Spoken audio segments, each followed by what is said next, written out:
अस्सलाम वालेकुम, welcome to quick PTC updates. इस वक्त मैं कॉइनडेस्क की वेबसाइट के ऊपर मौजूद हूँ और जैसा कि आप देख सकते हैं कि स्टेबल कॉइन यूएसटीटी, जिसे टिथर भी कहा जाता है, उनके ऊपर एक एलिगेशन लगाई गई है कि वो इस वक्त 1.4 ट्रिलियन जो उनकी रिजर्व्स हैं उससे ज़्यादा टोकन्स उन्होंने मिंट किए हुए हैं। जज ने उन्हें ऑर्डर किया है कि वो अपने जल्द अज जल्द जो फाइनेंशियल स्टेटमेंट्स हैं, अपनी सारी ट्रांजैक्शन हिस्ट्रीज़ और अपने जितने भी रिजर्व्स हैं उनको जल्द अज जल्द हमें दिखाएं ताकि हम इसको बाइज्जत बरी कर सकें या फिर केस को कंटिन्यू करना है, इसको आगे देखा जा सके। यूएसडीटी के ऊपर रिसेंट भी ये इल्ज़ाम लगा था जब लूना का क्रैश आया था, तो पॉसिबल है कि जिस तरह लूना की बार मार्केट क्रैश की थी अब की बार भी कर सकती है। Make sure to watch the video till end so that I can advise you कि आपने आगे कौन से कॉइन्स रखने हैं और कौन कौन से कॉइन्स में आपने ट्रेड करना है।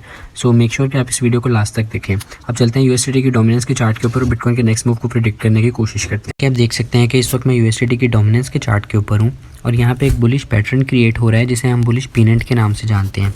ये पैटर्न इस तरह से काम करता है कि सबसे पहले प्राइस एक बुलिश मूवमेंट शो करती है जो कि काफ़ी ज़्यादा फास्ट होती है, जिसे हम इम्पल्सिव भी कहते हैं।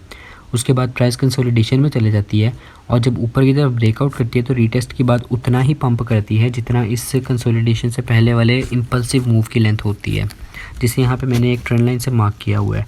अगर हम इसको मेजर कर लें, यानी कि अगर हम इसे इधर से उठा के यहाँ पे प्लेस कर दें, तो आप देख सकते हैं कि ये ऑलमोस्ट यहाँ पे ऑलमोस्ट 14% तक का पंप बनता है, ऑलमोस्ट 20% तक का पंप बनता है।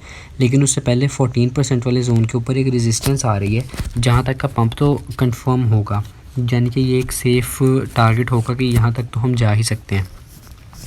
अब अगर हम इसको डिलीट कर देते हैं यहाँ से और अगर देख लें, अगर मार्केट इस रेजिस्टेंस के जोन को भी फ्लिप कर देती है, यानी कि इन केस के मार्केट यहाँ से ऊपर जाती है, इसको रीटेस्ट करती है और इससे भी ऊपर चले जाती है, फिर तो मार्केट अपने एक ऑल टाइम हाई की तरफ चले जाएगी और बिटकॉइन काफ़ी ज़्यादा क्रैश करेगा।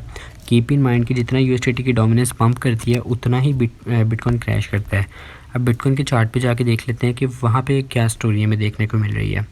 वैसे अगर यहाँ पे आप लोग देखना चाहें तो यहाँ पे एक और पैटर्न भी बन रहा है जिसे हम inverse head and shoulder pattern कहते हैं, जो कि इस तरह से बन रहा है कुछ। ये मैं आपको ड्रॉ करके दिखा दिया और इसके भी टारगेट्स इस तरह ही होते हैं कि जिस तरह जितनी हेड की लेंथ होती है उतना ही प्राइस ऊपर की तरफ पंप करती है। तो अगर हम इसको मेजर कर लें यहाँ से हेड की लेंथ से नेक लाइन तक हम मेजर कर लेते हैं इसको और इस लाइन को उठा के हम इधर लगा देते हैं, तो इसका टारगेट ऑलमोस्ट अचीव हो चुका है। ये इसका टारगेट है और यूएसडीटी की डोमिनेंस इस टारगेट से ऑलमोस्ट 2% तक मज़ीद नीचे होगी, 2 to 3%। तो अगर हम यहाँ से अब बिटकॉइन के चार्ट पे जाके देख लें कि हमें क्या स्टोरी देखने को मिल रही है। चार्ट के ऊपर सबसे पहले तो आप देख सकते हैं कि clear cut head and shoulders pattern create हो रहा है और अगर इसका ब्रेकआउट हो जाता है तो हम यहाँ से अगर मेजर कर लेते हैं कि हम कितना नीचे जा सकते हैं। अगर यहाँ से हम देखें तो हम ऑलमोस्ट यहाँ तक इतना क्रैश ले सकते हैं, जिसे हम नीचे रखते हैं तो हम देखने को मिलता है कि हम ऑलमोस्ट 13,000 वाले जोन तक जा सकते हैं। मैं अपनी रीसेंट वीडियोस के अंदर भी बता चुका हूँ कि जो 13,000 वाला जोन है ये पॉसिबल बॉटम हो सकता है मार्केट का, क्योंकि रिसेंटली जो मार्केट ने अपना ऑल टाइम हाई लगाया था 2019 के अंदर, वो भी इसी जोन तक लगाया था, जैसा कि आप यहाँ पे देख सकते हैं इस मार्क्ड एरिया में, और यहाँ पे आप देख सकते हैं। तो ये एक पॉसिबल एरिया हो सकता है जहाँ से बिटकॉइन रिवर्सल ले सकता है और ऊपर की तरफ प्री हॉल्विंग पंप को शो कर सकता है। तो अगर हम यहाँ पे एक और चीज़ मैं आपको दिखाता चलूँ कि in spite of the head and shoulders pattern, यहाँ पे एक और पैटर्न भी क्रिएट हो रहा है जो कि शदीद बेरिश पैटर्न है। उस पैटर्न का नाम है डिसेंडिंग ट्रायंगल। मैं आपको ड्रॉ करके दिखा देता हूँ यहाँ पे।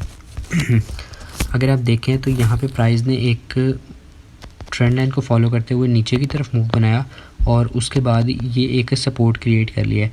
ये एक डिसेंडिंग ट्रायंगल पैटर्न है और इसके ब्रेकआउट जो टारगेट्स होते हैं वो डिपेंड करता है कि इस लाइन की विड्थ कितनी है इस हेड की। अगर हम इसे मेजर कर लें और इसको अब यहाँ पे ब्रेकआउट पे लगा दें तो आप देख सकते हैं कि यहाँ पे ये 13,000 वाला जोन ही ऑलमोस्ट आ जाता है। तो यहाँ पे आई थिंक आपके स्ट्रॉन्ग बाय ऑर्डर्स होने चाहिए और आप इससे नीचे भी मार्केट जा सकती है, नो डाउट इससे नीचे भी जा सकती है, लेकिन यहाँ पे एटलीस्ट हमें बाय करना चाहिए और मेजर पोजीशंस को ओपन कर लेना चाहिए। ये दो पैटर्न्स हैं। इसके अलावा यहाँ पे एक और पैटर्न भी क्रिएट हो रहा है जो मैं आपको दिखा सकता हूँ। मैंने अपनी रीसेंट वीडियो के अंदर भी इस पैटर्न का जिक्र किया था। ये कप एंड हैंडल पैटर्न है और ये उसकी नेकलाइन क्रिएट हो रही है। प्लीज़ इग्नोर माई ड्राइंग, इस पर आपको थोड़ा सा कॉम्प्रोमाइज़ करना पड़ेगा। और यहाँ से अगर इसके टारगेट को भी मेजर कर लें तो वो भी 13,000 वाला जोन ही आ जाता है रफली, जैसा कि आपको मैं यहाँ पे अगर दिखा सकूँ तो ये वाला जोन आ जाता है। अब अगर मैं आपको वैसे बताता चलूँ कि आपने यहाँ पे क्या मूव लेना है और किस तरह से ट्रेड करना है, तो मैं आपको सजेस्ट करूँगा कि आप इस वक्त अपने जो फंड्स हैं उनको एटलीस्ट हमारे फ्री ग्रुप में जो हमने सिग्नल शेयर किए हैं उसके साथ कंपेयर करके देखें। कल हमने रोज़न का एक सिग्नल शेयर किया था जिसने 3 दिन के अंदर हमें 6% तक का प्रॉफिट दिया और TP2 ऑलमोस्ट हमारा हिट होने वाला है जो कि 10% का है। तो उसके अलावा हम प्रीमियम ग्रुप के अंदर डेली 10 to 20% तक 5 to 6% तक के सिग्नल शेयर करते रहते हैं, जिसकी वजह से हम ऑलमोस्ट मंथली 100 to 150% का इजी प्रॉफिट निकाल लेते हैं। हमने जो मैक्सिमम प्रॉफिट इस ग्रुप से निकाला था वो अगस्त के महीने के अंदर था, जिसमें हमने 400% तक का प्रॉफिट निकाला था। इसके अंदर हम क्यूकॉइंस के कुछ जेम्स भी शेयर करते हैं जो आपको एट ऑलमोस्ट 90 to 100% तक का प्रॉफिट दे देते हैं। लास्ट मंथ में हमने एक कॉइन शेयर किया था जिसने हमें ऑलमोस्ट 91% तक का प्रॉफिट दिया था। तो आप भी हमारे प्रीमियम को एक ट्राई दे सकते हैं। उससे पहले अगर आप हमारे फ्री ग्रुप में आना चाहते हैं तो आपको सारे लिंक्स डिस्क्रिप्शन में मिल जाएंगे। और अगर बात कर लीजिए इस वक्त कि आपने अपने फ़ंड्स को कैसे बचाना है USDT वाले केस से, तो उसके लिए आपको चाहिए कि इस वक्त अपने 50% फ़ंड्स को BUSD में कन्वर्ट कर लें और 50% को USDC के अंदर।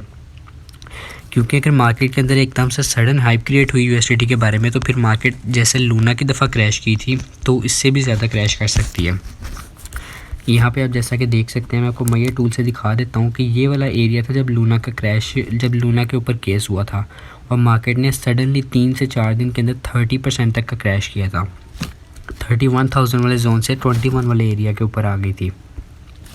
होपफुली आपको आज की वीडियो हेल्पफुल लगी होगी। मिलते हैं नेक्स्ट वीडियो में। टेक केयर, अल्लाह हाफिज़।